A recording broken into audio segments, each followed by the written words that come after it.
마음속에 사랑을 가득 담아서 서로 눈인사 하도록 하겠습니다.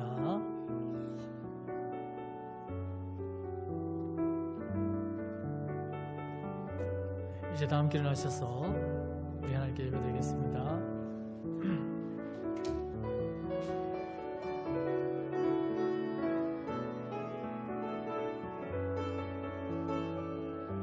이곳에 오셔서 이곳에 앉으소서. 이곳에서 드리는 예배를 받으소서. 주님의 이름만이 오직 주의 이름만 이곳에 있습니다.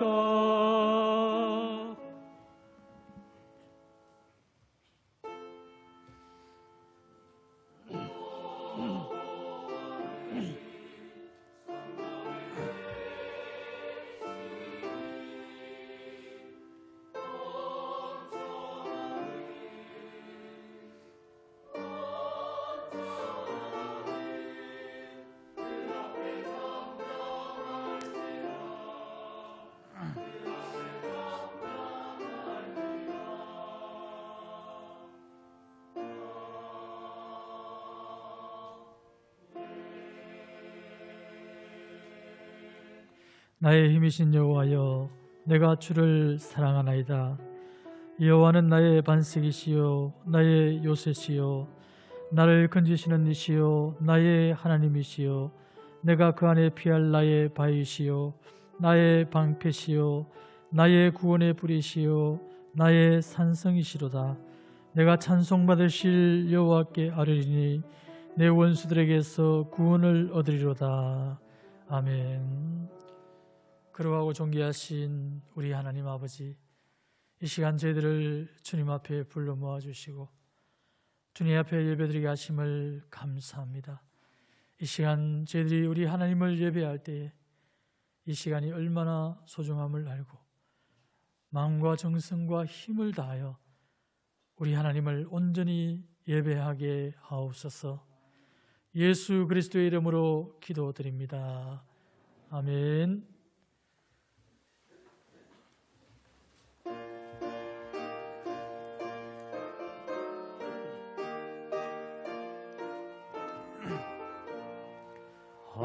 하나님의 크신 사랑 하늘에서 내리사 우리 맘에 항상 계셔 온전하게 하소서.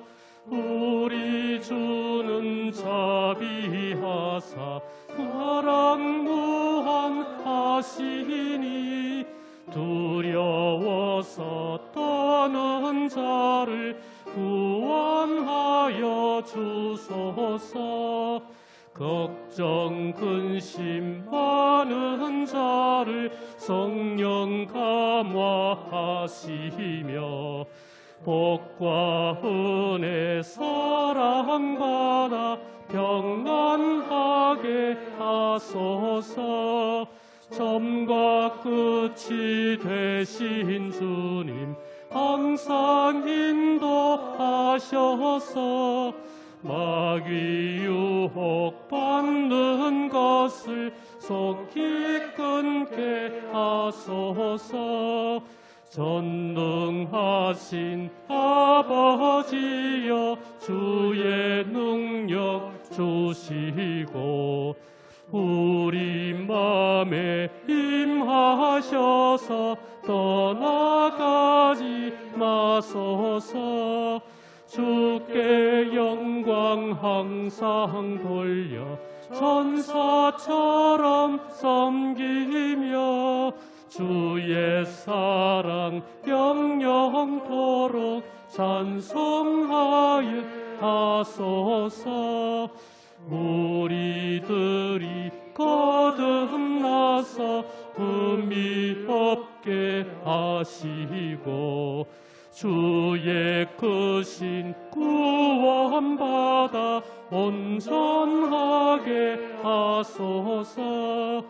영광에서 영광으로 천국까지 이르러 그 신사랑 감격하여 경배하게 하소서.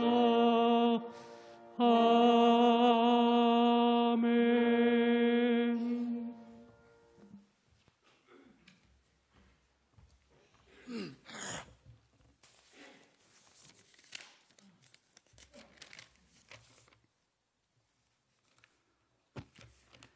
사랑과 은혜가 풍성하신 하나님 아버지, 오늘 대면 예배를 허락하신 주님께 너무너무 감사드립니다. 우리 성도님들의 코로나19 재앙 가운데 어려움이 많지만 그래도 오늘 거룩한 주일날 참 좋으신 아버지께서 인도해 주셔서 푸른 초당 실만한 물가로 나오게 하심을 감사드립니다. 하나님 아버지, 대면 예배를 드리든지 비대면 예배를 드리든지 영청교회를 통하여 하나님 아버지 영광 받으시옵소서. 코로나로 인하여 지금 대한민국은 서로가 서로를 믿지 못하고 있지만 지친 우리 성도님들 주님 품에 안겨 힘을 얻게 하시옵고, 평안을 얻지 못하는 우리 성도님들 병든 마음 치료받게 하시옵고, 코로나로 인하여 돈 걱정, 자녀 걱정, 건강 걱정하는 자 마음에 평안이 올 때까지 부지런히 간구 기도하여 주님께 다 맡기게 하시옵소서. 하나님 아버지께서 말씀하시기를 걱정하면 걱정하는 대로 이루어진다고 했습니다. 내게 문제가 있어 내가 심판하고 내가 판단하는 일을 얻게 하시옵고, 망하는 길로 가는 자 한 사람도 없게 하시옵소서. 아버지가 다 책임진다고 말씀하셨으니 반드시 문제가 있으면 답이 있는 줄 믿습니다. 부지런히 간구 기도하여 문제를 아버지께 다 맡기고 마음이 부자가 되어 주 안에서 평안히 보내는 응답받는 우리 성도님들의 삶이 되도록 주님 축복해 주시옵소서. 하나님 아버지, 우리 성도님들 예수님 없이 잘 되는 것은 재앙이라고 말씀하셨으니 우리 성도님들 믿음의 부자가 되어 잘 되든지 잘 안 되든지 항상 감사로 리바이벌 하여 하나님 나라의 스타가 되어 정말 바이블 속에 보석을 캐내게 하시옵소서. 하나님 아버지, 오전 예배 후에 2021년도 주님께서 주시는 지혜와 명철로 하나님께 영광 돌리는 재직회가 되게 하시옵소서. 하나님 아버지, 지난주 슬픔을 당한 가정이 있습니다. 박복순 권사님을 위로하여 주시옵고 그 후손이 믿음의 축복을 받아 형통한 길로 가게 축복해 주시옵소서. 하나님 아버지, 사자 목사님 재단에 세워주심을 감사드립니다. 세상의 권세를 두려워하지 않고 강하고 담대하게 말씀을 선포하게 하심을 감사드립니다. 우리 성도들 주님 만나는 귀한 시간 되게 하시옵고, 혼과 영을 찔러 쪼개는 하나님 아버지, 말씀이 선포되는 영청교회에 사탄의 골수를 찔러 쪼개는 역사가 일어나게 하시옵고, 천군 천사와 불말과 불병거를 보내어 주셔서 코로나 재앙이 덮치지 못하도록 철저하게 우리 성도님들을 지켜 보호해 주시옵소서. 우리 성도님들의 마음문을 활짝 열어 주시옵소서. 사자 목사님 선포되는 말씀에 잘되든지 못되든지 자꾸자꾸 순종하고 살면 언젠가는 우리 성도님들의 가정에 최고 좋은 것으로 응답하실 줄 믿습니다. 오늘 포도주가 모자라지 않도록 사자 목사님을 통하여 우리 성도님들의 심령의 그릇에 주님 가득히 부어주시옵소서. 그래야 우리 성도님들이 오늘 전하는 비밀을 깨달아서 우리가 축복의 길로 가는 길이 어느 길인지, 천국 가는 길로 가는 길이 어느 길인지, 저주의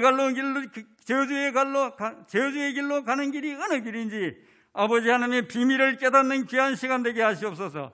찬양대의 찬양으로 하나님께 영광 돌릴 때에 하나님 아버지 홀로 영광을 함양하시옵고, 부르는 자나 듣는 자나 하나님의 음성을 듣는 은혜의 시간만 되게 하시옵소서. 예수님의 이름으로 기도드립니다.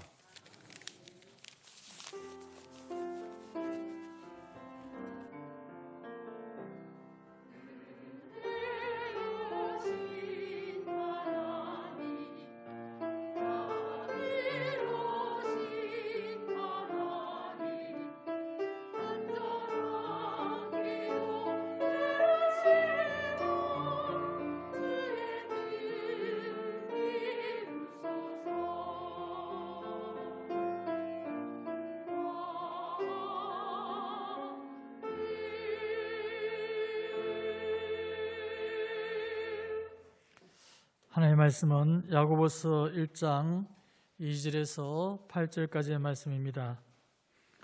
내 형제들아, 너희가 여러 가지 시험을 당하거든 온전히 기쁘게 여기라. 이는 너희 믿음의 시련이 인내를 만들어내는 줄 너희가 알미라. 인내를 온전히 이루라. 이는 너희로 온전하고 구비하여 조금도 부족함이 없게 하려 함이라. 너희 중에 누구든지 지혜가 부족하거든 모든 사람에게 후히 주시고 꾸짖지 아니하시는 하나님께 구하라. 그리하면 주시리라. 오직 믿음으로 구하고 조금도 의심하지 말라. 의심하는 자는 마치 바람에 밀려 요동하는 바다 물결 같으니 이런 사람은 무엇이든지 죽게 얻기를 생각하지 말라. 두 마음을 품어 모든 일에 정함이 없는 자로다. 아멘.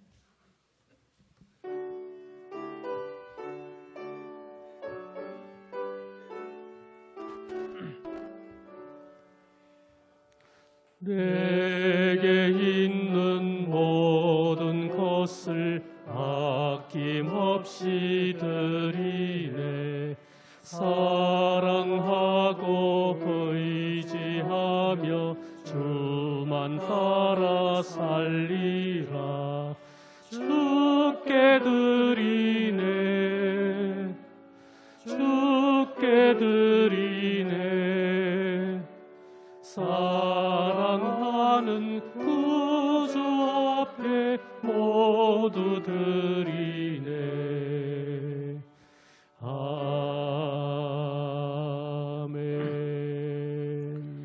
이것이 곧 적게 심는 자는 적게 거두고 많이 심는 자는 많이 거둔다 하는 말이로다.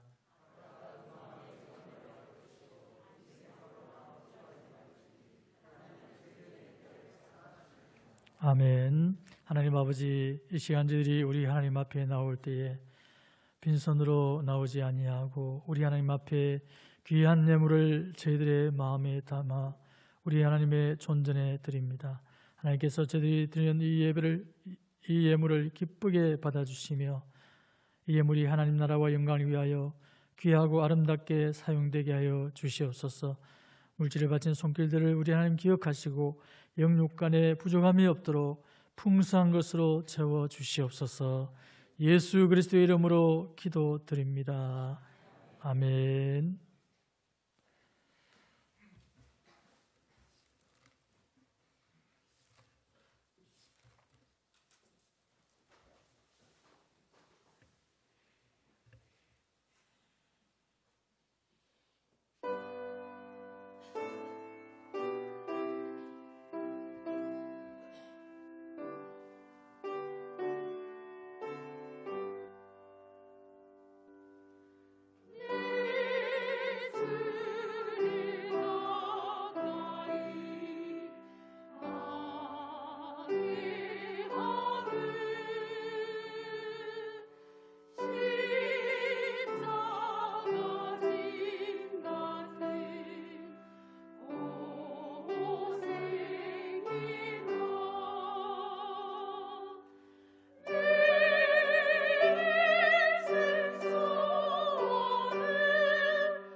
아멘. 할렐루야.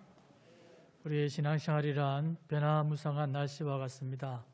오늘처럼 날씨가 흐린 그런 날도 있고 또 맑고 화창한 그런 날씨도 있지요. 그와 같이 우리의 신앙생활은 맑고 화창한 날과 같은 은혜의 때가 있는가 하면 먹구름이 끼고 천둥 번개가 치고 사나운 폭풍우가 몰아치는 것 같은 그런 고난의 때, 시험의 때도 있다라는 것입니다. 시험이라고 하는 것은 지식의 수준이나 기술의 숙달 정도를 알아보는 절차라고 할 수 있습니다. 신앙생활에도 신앙의 수준을 알아보기 위한 시험이 찾아옵니다. 시험은 세상에서나 신앙생활에서나 부담스러운 단어지요. 그러나 이 고단한 믿음의 나그네 길에 은혜만 얘기하고 싶지만 이 시험에 대해서 알아야 우리가 시험을 만날 때에 당황하지 아니하고 두려워하지 아니하고 이겨낼 수가 있는 것입니다. 오늘 본문 2절에 내 형제들아 너희가 여러 가지 시험을 당하거든 이라고 했습니다. 여러 가지 시험이 있다라고 했습니다. 성도를 세우기 위한 하나님의 시험도 있고 테스트라고 그러죠. 또한 성도를 넘어뜨리려는 사탄의 유혹도 있습니다. 그리고 초급 시험, 고급 시험이 있듯이 약한 시험인 물시험도 있고 강한 시험인 불시험도 있습니다. 물질의 시험, 또 말 때문에 당하는 시험, 마음의 시험, 또 인간관계의 시험, 육체의 질병과 같은 여러 가지 시험이 있습니다. 시험을 당한다고 했지요. 우리가 만나는 시험 가운데서는 예고된 그런 시험도 있지만 그러나 어떤 나의 의지나 나의 형편, 처지와 관계없이 갑작스럽게 당하는 시험도 있다라는 것입니다. 초대교회 성도들은 외부적으로 로마 제국의 정치적인 탄압을 당했고 내부적으로는 물질적인 가난과 이단의 침투와 같은 여러 가지 시험을 당했습니다. 너희가 시험을 당한다고 했지요. 시험은 나 혼자만 당하는 것이 아니라 많은 사람, 모든 사람이 당하는 것임을 알아야 되는 것입니다. 첫사람 아담도 선악과의 시험을 치렀고 아브라함, 욥, 다윗, 엘리야 같은 모든 사람들이 다 시험을 치렀습니다. 사람의 몸을 입고 이 땅에 오신 하나님의 아들 예수님도 시험을 치렀죠. 예수님께서는 하늘이 열리고 성령이 비둘기같이 내려오고 하늘에서 이는 내 사랑하는 아들이요 내 기뻐하는 자라 하시는 그런 음성이 들려오는 그런 엄청난 세례의 그 큰 은혜를 체험하고 난 뒤에 바로 그 다음에 광야로 가서 시험을 받았습니다. 예수님도 시험을 치른 거예요. 예수님의 생애는 시험의 연속이었습니다. 탄생부터 공생의 십자가를 지는 마지막 순간까지 예수님은 계속해서 시험을 당하셨어요. 태어날 때도 그랬잖아요. 예수님은 태어날 때도 헤롯이 아기 예수님을 죽이려고 했어요. 그래서 천사가 요셉의 꿈에 나타나서 헤롯이 아기를 찾아서 죽이려고 하니까 빨리 애굽으로 도망가라. 애굽으로 피난을 가라. 그렇게 해서 애국으로 피난 생활을 하지 않았습니까? 태어날 때부터 그리고 뱃속에 있을 때부터 여러분 그 나사렛에서 이 베들레헴까지 먼 길을 걸어가야 이 산모가 걸어갈 때 여러분 태아도 얼마나 힘들었겠어요. 그런 많은 고난을 당했고 마지막 순간까지 주님은 많은 시험을 당했다라는 것입니다. 출애굽한 이스라엘 백성들이 만난 것은 광야였습니다. 물론 블레셋 길이 있었어요. 해안으로 가는 아주 빠르고 좋은 지름길이 있었지만 하나님께서는 그 길로 인도하지 않았습니다. 그 길로 가면 전쟁을 보고 뉘우쳐서 애굽으로 다시 돌아가자 그렇게 할까 봐서 이스라엘 백성들이 믿음이 너무 연약하거든요. 하나님은 그 상태를 너무 잘 알지 않습니까? 그래서 그리 가면 한 사람도 그 시험을 이겨낼 수 없다는 거예요. 그래서 하나님께서는 광야의 길로 인도하셨는데 여러분 왜 하나님께서 광야의 길로 인도하시느냐? 이 광야는요 시험입니다. 시험의 길이라 할 수 있어요. 신명기 8장 2절에 보면은 하나님께서 너희들을 40년 동안 광야의 길로 인도하신 것을 기억해라. 왜 그렇게 하시느냐? 이는 너희들을 낮추사 시험했다. 그렇게 주님께서 말씀하고 있습니다. 그래서 사람이 떡으로만 사는 것이 아니라 하나님에 의해서 나오는 모든 말씀으로 산다는 것을 깨닫게 하기 위해서, 알게 하기 위해서 자신을 자랑하지 아니하고 오직 하나님의 도움이 없이는 우리가 살아갈 수 없는 연약한 인생이구나, 이걸 깨닫게 하기 위해서 하나님께서 광야의 길을 걷게 하셨다는 거예요. 광야의 길. 여러분, 그래서 우리 구원받은 성도들은 전부 다 이 광야라고 하는 시험의 길을 지나야 약속의 땅 천국에 이를 수 있다는 것을 우리가 깨달아야 됩니다. 따라서 성도에게는 은혜와 함께 시험이 있다는 것과 시험은 누구에게나 찾아올 수 있다는 것을 기억해야 하는 것입니다. 여러분, 낮이 지나면 누구에게나 밤이 찾아오지요. 어떤 사람에게만 밤이 찾아오고 어떤 사람에게 찾아오지 않고, 그게 아니라 모든 사람이 다 이 캄캄한 밤을 만나게 된다는 거예요. 그와 같이 우리 모두에게 시험은 찾아온다는 것을 우리가 깨달아야 됩니다. 그래서 우리를 연단하기 위해서 찾아오는 이 불시험을 이상한 일 당하는 것 같이 이상히 여기지 말아라, 그렇게 사도 베드로는 말씀했습니다. 이상히 여기지 말고, 왜 시험이 찾아오나, 여러분 그렇게 생각하지 말고 그걸 당연하게 여기라는 것입니다. 지금 온 세상이 코로나라고 하는 큰 시험을 치르고 있습니다. 믿는 사람이나 믿지 않는 사람이나 전부 다 이 코로나라고 하는 시험 앞에서 사람들이 어찌할 바를 알지 못하고 있습니다. 여러분, 이것은 여러분 역사를 주관하시는 하나님의 손 안에 있어요. 여러분, 이 바이러스를 사람이 인공적으로 만들어냈다는 얘기가 있습니다. 그러나 어쨌든 간에 모든 것은 하나님이 허락하지 않으면 올 수 없는 거예요. 하나님이 허락하신 시험이라고 한다면, 하나님께서 우리에게 주신 것이라고 한다면, 역사를 주관하시는 하나님께서 허락하신 것이라고 한다면, 우리에게 은혜를 주신 하나님께서 우리에게 시험도 주시지 않겠느냐? 저는 그런 자세를 가지고 우리가 이러한 시험을 달게 받아야 되는 것입니다. 그렇다면 이러한 시험이 찾아올 때 성도가 가져야 할 바른 자세는 무엇입니까? 첫 번째, 기쁘게 여기라는 것입니다. 받아겠습니다. 기쁘게 여기라. 2절 말씀에 내 형제들아, 너희가 여러 가지 시험을 당하거든 온전히 기쁘게 여기라고 했습니다. 기쁘게 여기라. 기쁘게 얘기합니다. 여러분, 시험을 만난 사람이 아이고 시험 친다고 아주 좋다고 기뻐하는 사람 보셨습니까? 간혹 있기는 합니다. 100점 받을 준비가 되어 있는 사람, 이 사람은요 시험을 쳐도 싱글벙글 하겠죠. 그러나 여러분, 100점 받을 준비가 된 사람도요 막상 시험을 치면요 얼굴에 긴장을 합니다. 실수를 해서 틀리면 안 되잖아요. 그러니까 여러분, 시험 치는 사람들은 전부 다 긴장된 얼굴입니다. 그럼에도 불구하고 성경은 이렇게 부담스러운 시험이고 힘들고 어려운 게 시험인데 성경은 기쁘게 여기라, 그렇게 말씀을 하고 있습니다. 기쁘게 여기라, 이게 도대체 상식적으로 맞는 이야기냐? 왜 기쁘게 여기라고 하는 것이냐? 그것은 시험의 목적을 바로 알면 우리가 기쁘게 여길 수 있다는 거예요. 왜 이런 시험을 주시느냐 하는 것입니다. 3절 4절에 보니 이는 너희 믿음의 시련이 인내를 만들어 내는 줄 너희가 알미라. 인내를 온전히 이루라. 이는 너희로 온전하고 구비하여 조금도 부족함이 없게 하려 함이라고 했습니다. 믿음의 시련이, 이 시험이 뭘 만들어낸다고요? 인내를 만들어낸다. 인내. 참는다는 거예요. 참는다. 참을 줄 모르는 사람이 이러한 시험을 통해서 참지 않으면 별 도리가 없거든요. 참아야 된다. 참아야 된다.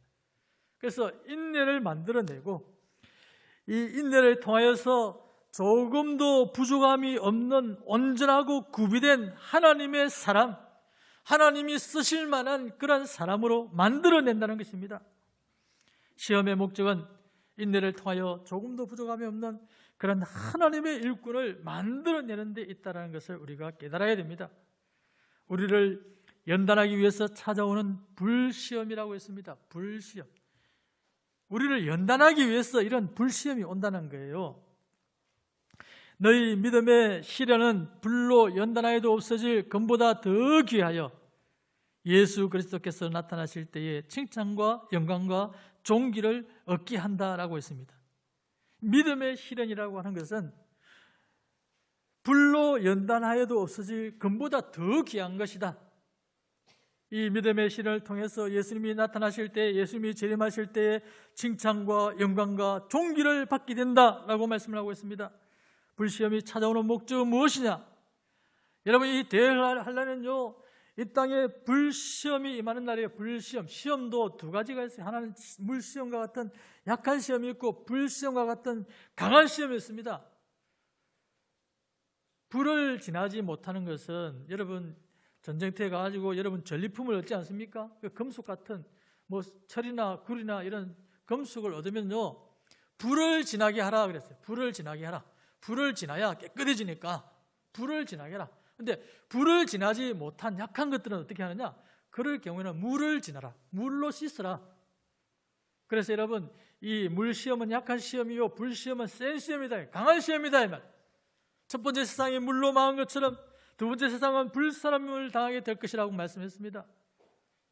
그래서 여러분, 이러한 불시험을 하나님께서 왜 주시느냐?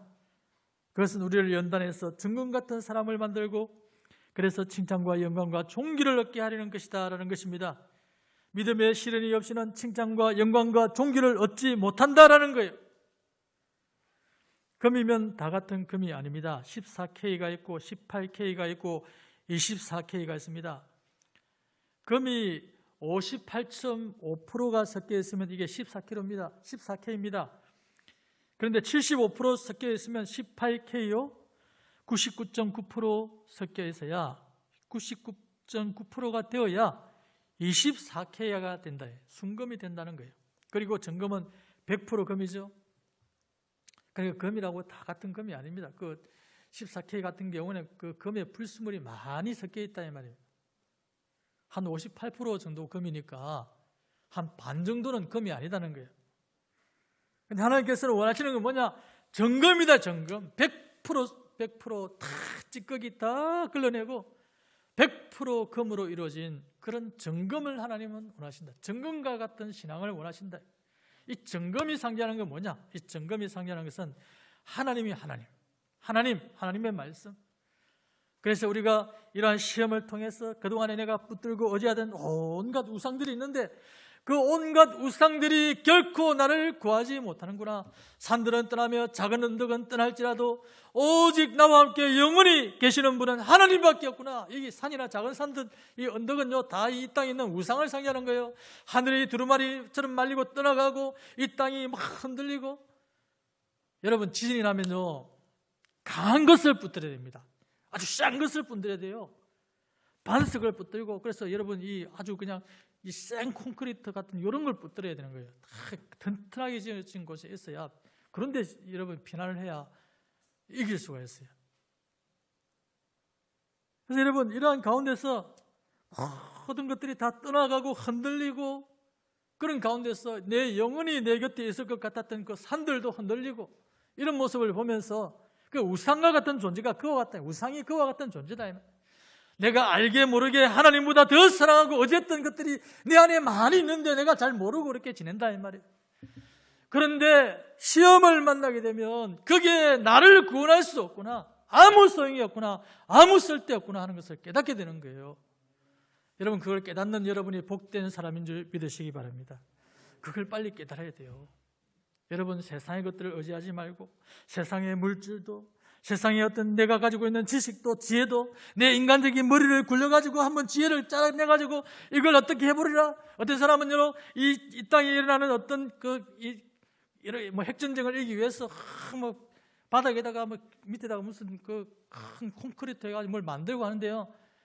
여러분, 그런 피난처요, 다 소용없습니다. 주님 오시면요.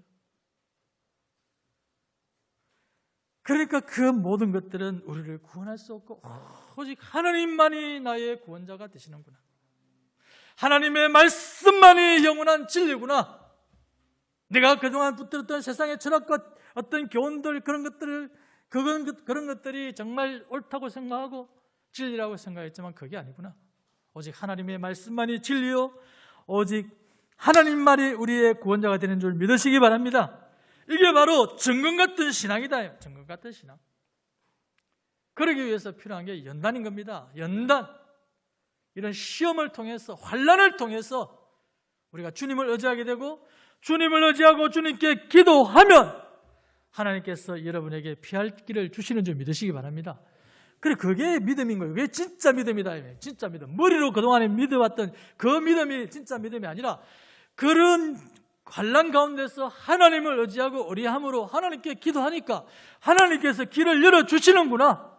이걸 깨달아 가야 된다. 깨달아 가야 된다. 이것이 바로 정금 같은 믿음이요, 이것이 우리를 환난 날에 구원해 주시는 것입니다. 여러분, 이렇게 우리를 단련하시기 위해서 이런 시험을 주신다라는 것입니다. 이러한 과정이 없이는 결코 점검이 되지 않습니다. 집 짓는 사람은 기초를 단단하게 세운 후에 그 다음에 건물을 세우죠. 그와 같이 은혜와 시험이라고 하는 이 두 가지 도구를 통해서 연단하여 하나님의 사람으로 만드신 후에 그 다음에 하나님의 일을 맡기는 것입니다. 여러분, 집을 지을 때 기초를 닦는 거 보세요. 시간이 많이 걸리거든요. 뭐 한다고 저렇게 기초를 닦는데 저렇게 시간이 많이 걸리나? 근데 여러분, 기초를 철저하게 닦아놓지 않으면요, 그 다음에 아무리 아름다운 건축물을 올리고 화려한 건축물을 올리고 해도 소용이 없습니다. 소용이 없어요. 지진이 오면 다 흔들리고 무너져 버린다 이 말이에요. 그래서 기초가 중요하고 기초를 잘 닦아놓으면요, 그 다음부터는요 그 건물이 쑥쑥 올라갑니다. 기초를 닦는 데는 시간이 많이 걸리지만 기초를 일단 세우고 나면은 그 다음부터는 건물이 쑥쑥 올라가는 거예요. 여러분, 그와 같이 하나님께서 우리를 연단하시는 데는 이런 많은 시간들이 필요한 것입니다. 은혜만 가지고 영광의 자리에 이를 수가 없습니다. 은혜만 가지고 하나님의 일꾼이 되는 것이 아니라 하나님께서는 은혜라고 하는 것과 이 시험이라고 하는 이 두 가지를 통해서, 낮과 밤을 통해서 하나님께서 우리를 연단시키는 거예요. 우리를 잔잔한 실만한 물가와 푸른 초장과 같은 이런 것과 사막의 엄침한 골짜기, 이 두 가지를 통해서 하나님께서는 우리를 연단을 시킨다. 연단을 시킨다. 아브라함은 독자 이삭을 얻기까지 수많은 믿음의 시련을 받았습니다. 여러분, 75세에 분을 받았는데 독자 이삭을 얻은 것은 100세 때입니다. 그러니까 25년 동안 하나님께서 기다리게 하셨어요. 하나님 기다리게 하십니다. 그렇게 많이 연단을 하신 거예요. 여러분, 75세면 세상에 소망이 없는 사람입니다.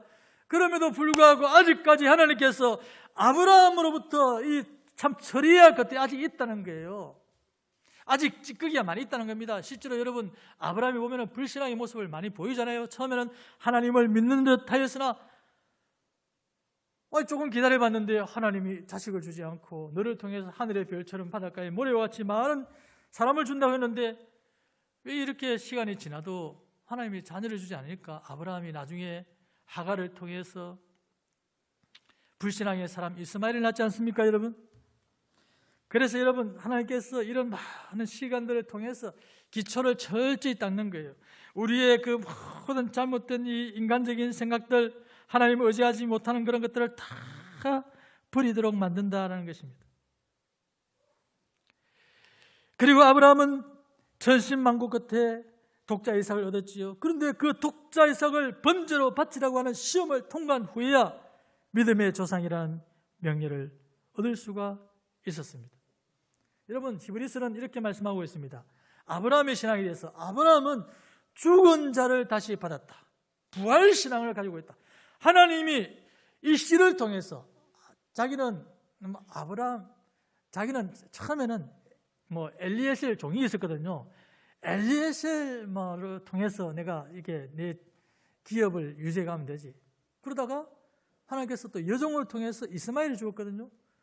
그러니까 이스마엘을 통해서 하나님의 약속을 이루면 되지. 전부 다 인간적인 생각이에요. 하나님은 그렇게 말씀하지 아니하시고 사라를 통해서 내가 너에게 아들을 주겠다. 그를 통해서 천하 만민이 복을 받도록 하겠다. 하나님께서 그렇게 말씀하신 거예요. 인간의 생각과 얼마나 다릅니까? 그런데 그 이삭을 바치라고 하니까, 번제로 바치라고 하니까 사람을 번제로 어떻게 바칠 수 있습니까? 사람을 죽여야 되거든요. 번제를 바치려면 죽여야 되거든요. 죽이고 난 뒤에 난도질을 해야 됩니다. 여러분, 횟감 떠듯이 난도질을 해가지고 이렇게 나무 위에 올려놓는 거예요.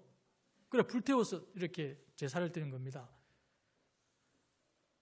그런데 아브라함은 하나님이 사라의 태가 죽었는데 죽은 사라의 태에서 생명을 주셨다는 거예요. 그러면 죽은 터에서 생명을 주신 하나님이 분명히 이 아들 이삭을 통해서 복을 받는다고 약속했는데 이 이삭을 죽이면 하나님의 약속이 어떻게 이루어집니까? 그러니까 하나님이 이 이삭을 죽여도 다시 살릴 거다, 그런 믿음을 가졌다고 성경은 말씀하고 있습니다. 여러분, 그 믿음이 하루아침에 생긴 것이 아니다. 처음에는 아브라함의 믿음이 정말 연약하고 보잘것없는 그런 믿음이었습니다. 그러나 이런 여러 가지 시험과 환난을 겪은 후에 아브라함의 믿음이 그렇게 좋은 믿음이 되었다는 것입니다. 요셉과 모세, 다윗 전부 다 오랜 시험과 연단 끝에 영광스러운 하나님의 사람이 될 수 있었습니다. 시험을 쳐봐야 사칙 연산을 할 수준인지 미분적분을 할 수준인지 자기 믿음의 수준을 알 수가 있는 것입니다. 자타가 인정하는 대단한 믿음인 줄 알았는데 시험을 당하면요, 정말 내가 다른 사람들도 나를 볼 때 내가 참 믿음이 좋은 사람인 줄로 그렇게 생각했고, 내가 내 자신을 생각해도 믿음 좋은 사람이라고 생각했는데 시험을 당해보니까 내가 정말 별 볼일 없는 사람이구나, 내가 이렇게 연약한 사람이구나, 이렇게 작은 것이 넘어지는 사람이구나. 여러분, 이걸 깨닫고 우리 믿음을 알게 된다, 믿음의 수준을 알게 된다는 거예요. 내가 수십 년 신앙생활을 했지만은 정말 형편없는 그런 믿음을 가지고 있구나, 이걸 깨닫고 우리의 마음이 겸손해지고 그리고 성숙한 믿음의 사람이 될 수 있는 것입니다. 그 어떤 것도 의지하지 아니하고 오직 하나님만을 의지하는 그런 순수하고 성숙한 신앙의 사람이 될 수 있다는 것입니다. 그래서 성경은 고난당한 것이 내게 유익이라고 했습니다. 시험을 만났을 때 우리는 바로 그 앞만 보지 말고 그 위를 보고 그 시험 너머에 있는 하나님의 목적을 보고 하나님의 계획을 보고 기뻐하는 여러분들 다 되시기를 바랍니다. 두 번째로 참으라는 것입니다. 받아겠습니다. 참으라. 사절에 인내를 온전히 이루라고 했습니다. 시험 당할 때에 인내하라는 것입니다. 참으라는 것입니다. 12절에서도 시험을 참는 자는 복이 있다고 했습니다. 여러분, 시험을 당할 때 참아야 되는 거예요. 얼마나 참아야 되느냐? 인내를 온전히 이루라고 했죠. 온전히. 그러니까 온전하게 끝까지 참으라는 것입니다. 언제까지요? 우리 주님 강림하실 때까지. 우리 주님 강림하실 때까지, 마지막 순간까지 끝까지 믿음을 지켜야 된다는 것입니다. 농부가 이른 비와 늦은 비를 끝까지 참고 기다리는 것처럼 하나님의 뜻을 알고 그 뜻을 이루기까지 길이 참아야 되는 것입니다. 이른 비가 내리는 때가 있어요. 늦은 비가 내리는 때가 있습니다. 추수기한을 정하시는 분이라고 했잖아요.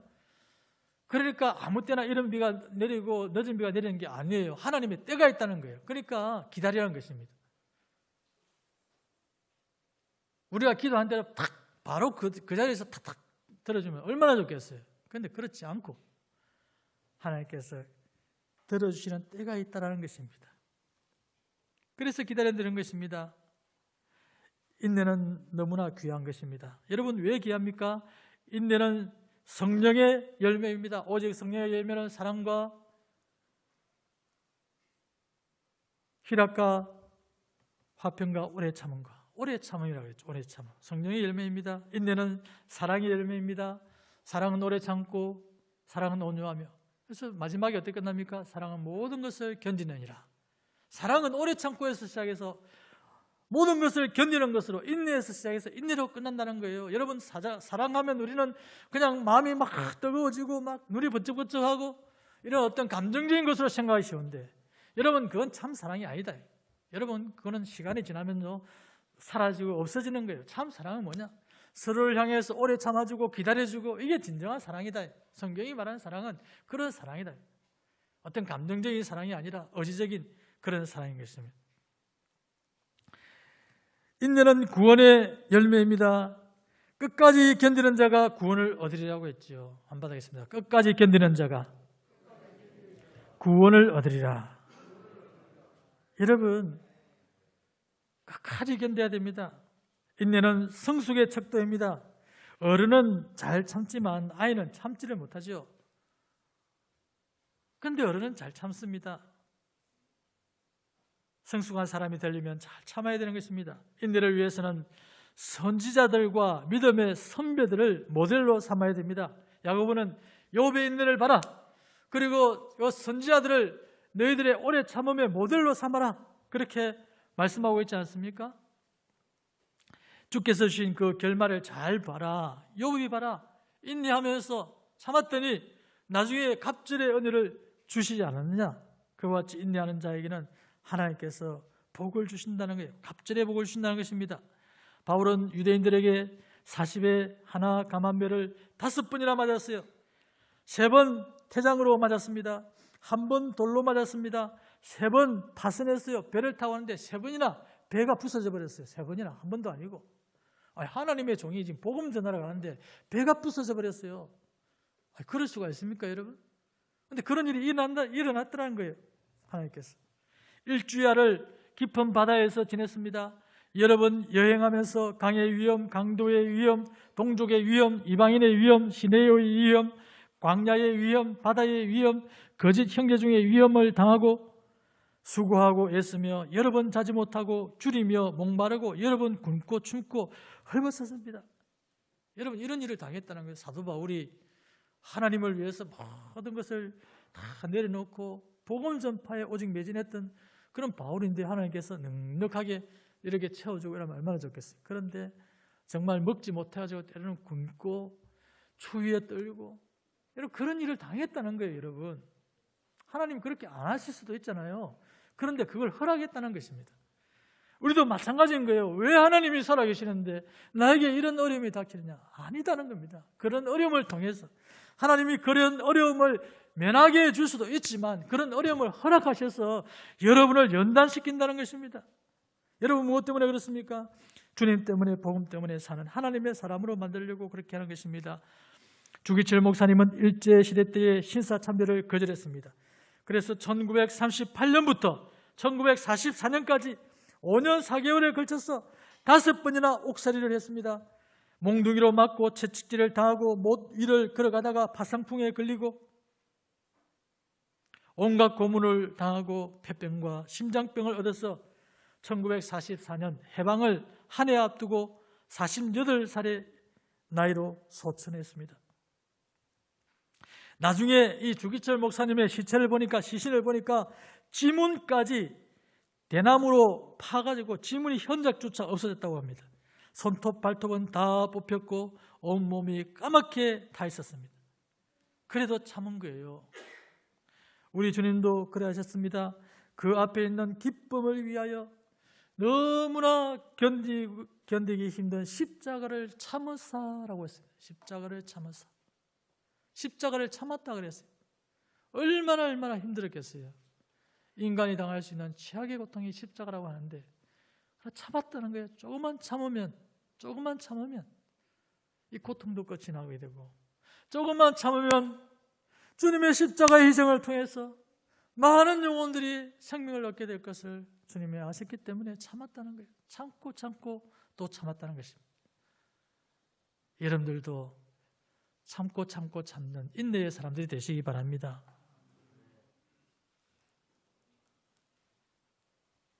주님은 우리 앞서 시험을 받아서 고난을 당하셨기에 시험 받는 우리들을 능히 도우실 수 있다라고 말씀했습니다. 여러분, 하나님께서 왜 우리에게 시험을 주느냐? 고린도서 1장을 보니까 우리에게 환난을 주시는 것은 환난받은 나로 하여금 앞으로 환난받는 사람들을 능히 도울 수 있도록 하기 위해서 나한테 먼저 환난을 준다는 거예요. 사도 바울도 그랬고, 여러분, 누구의 심정은 누가 안다 그러잖아요. 우리가 그러한 어려움을 겪어보지 않으면 그 어려움을 겪은 사람을 진정으로 이해하기 힘듭니다. 하나님께서 우리에게 그런 시험을 주는 거예요. 그 시험을 당해봐야 정말 그 심정을 알고 정말 진실하고 간절하게 기도를 할 수 있다는 거예요. 여러분, 많은 시간 기도하는 것도 중요하지만 정말 진실하고 간절하게 하는 이 기도가 힘이 있는 것입니다. 그래서 여러분, 우리가 그런 일들을 통해서 진실하고 간절하게 또 하나님의 뜻이 무엇인가를 알고 하나님의 뜻에 맞게 기도를 한다면, 하나님의 뜻에 맞지 않는 기도는 허공을 치는 기도와 같아요. 허공. 지금 이 시대에 지금 하나님께서 뭘 원하시냐? 그걸 알아야 돼요. 하나님의 마음이 어디 있나? 이걸 알고 정말 하나님의 뜻에 맞게 기도하는 것이 필요한 것입니다. 마지막 세 번째로 기도하라는 것입니다. 받아겠습니다. 기도하라.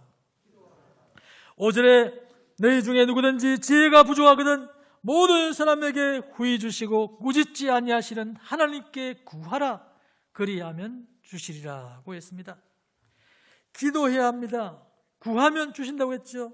특별히 우리가 기도해야 될 것은 시험을 이길 수 있는 지혜를 달라고 하나님께 기도를 해야 되는 것입니다.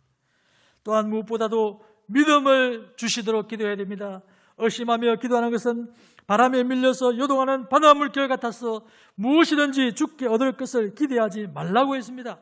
머리로는 믿는다고 하지만 우리 마음속에 온갖 불신앙적인 생각, 가치관, 철학, 신념 이런 것들이 가득 차 있으면 그것이 믿음을 방해하여서 믿지 못하게 하는 것입니다. 입으로는 믿는다고 하지만 마음으로는 믿지 못합니다. 그래서 받지 못한다. 너희가 왜 받지 못하느냐? 너희가 얻지 못하면 구하지 아니하며 라고 했어요. 안 받아요. 너희가 얻지 못하면 구하지 아니하며, 구하여도 받지 못하면 정욕으로 쓰려고 잘못 구합니다. 내 욕심을 따라 구하니까 하나님께서 들어주지 않는다는 거예요. 아무리 기도를 해도. 그런데 그보다 더 우리가 받지 못하는 이유가 무엇이냐? 기도하지 않기 때문에, 구하지 않기 때문에. 구하라 그러면 주실 것이요, 찾으라 그러면 찾을 것이요, 두드리라 그러면 너에게 열릴 것이라고 분명히 약속을 했는데 받지를 못해요. 왜 그러냐? 기도를 안 한다. 기도를 안 한다.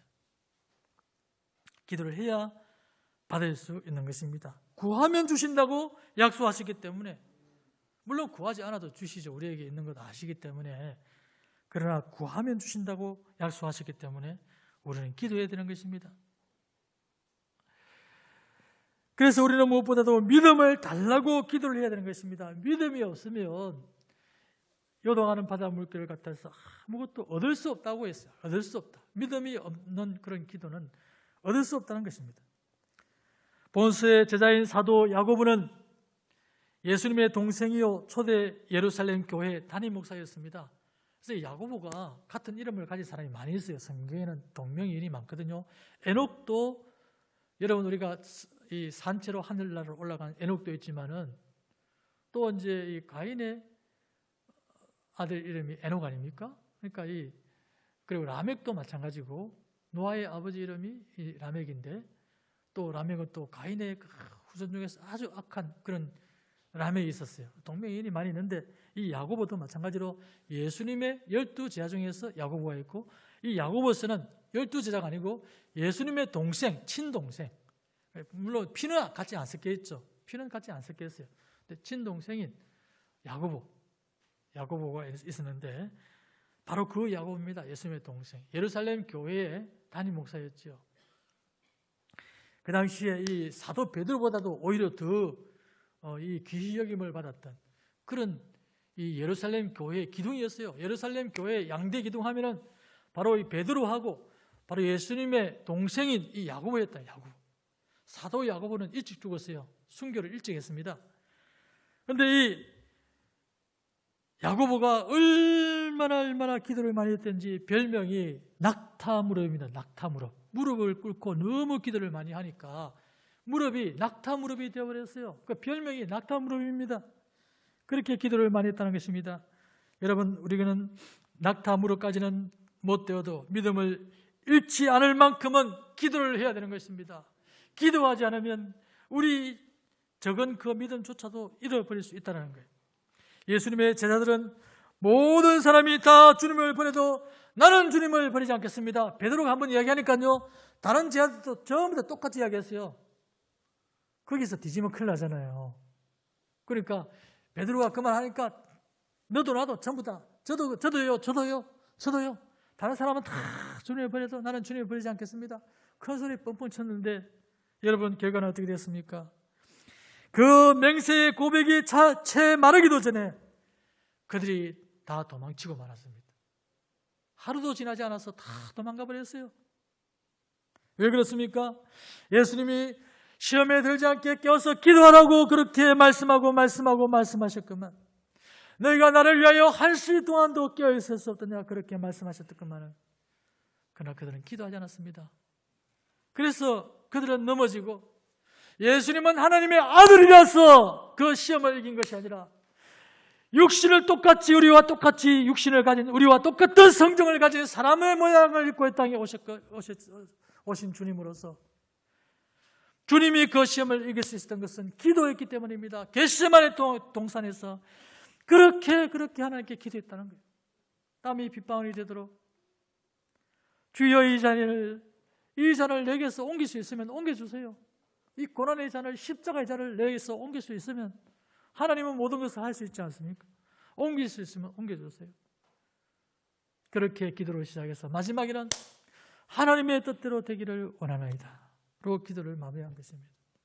여러분, 기도할 때 우리가 하나님의 뜻을 알고 하나님의 뜻에 복종할 수 있는 용기가 생기는 거예요. 용기, 담대함이 생기는 겁니다.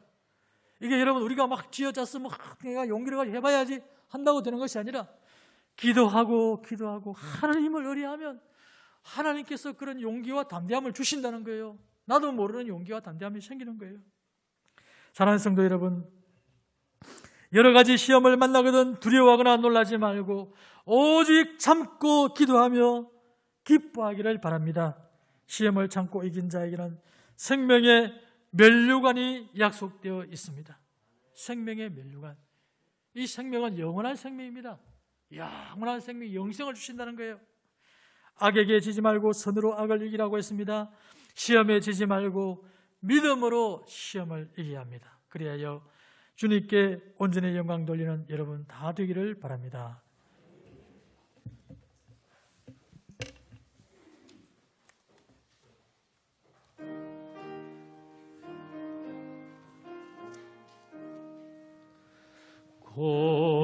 고요한 바다로 저 천국 향하여 주 내게 순풍 주시니 참 감사합니다.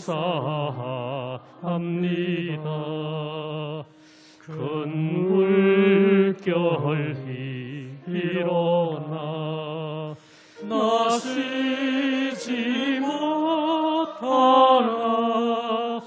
이 풍랑으로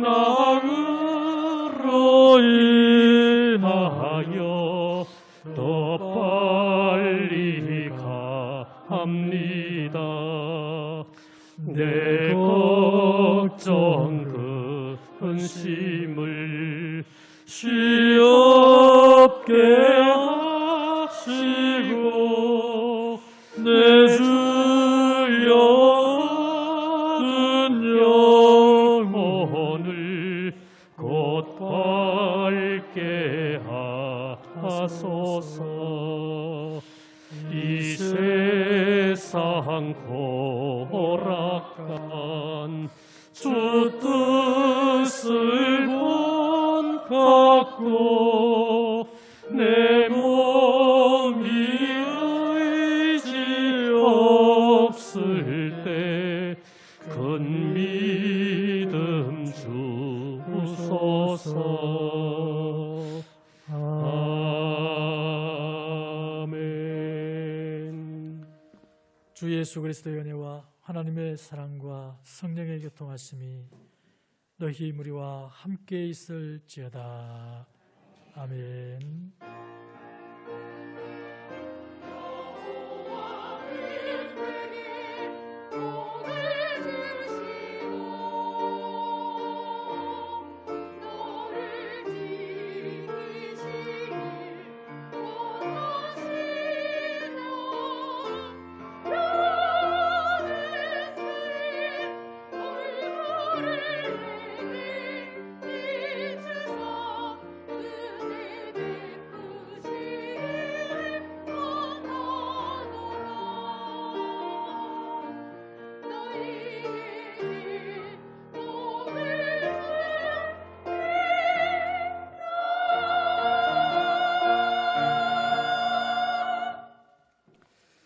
이 시간에 새가족 정착 선물 드리겠습니다. 18구역의 김용환 성도님 나와주시기 바랍니다.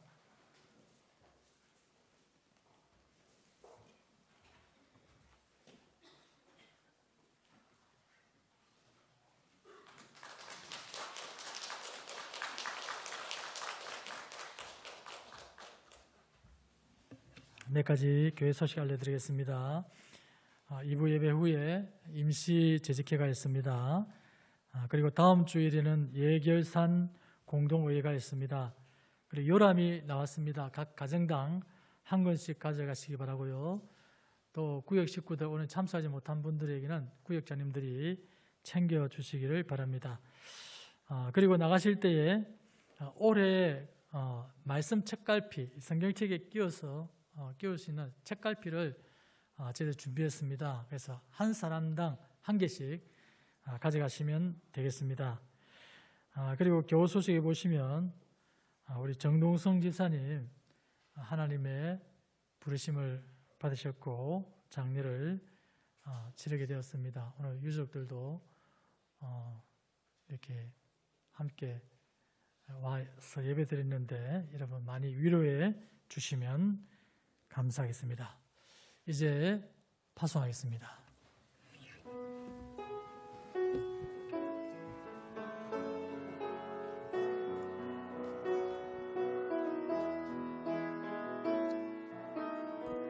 울고 찬양합니다. 다시 오실 왕 여호와께 오직 주만이 나를 다스리네.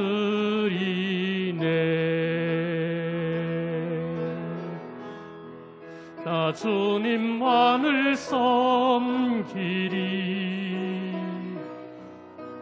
헛된 마음 버리고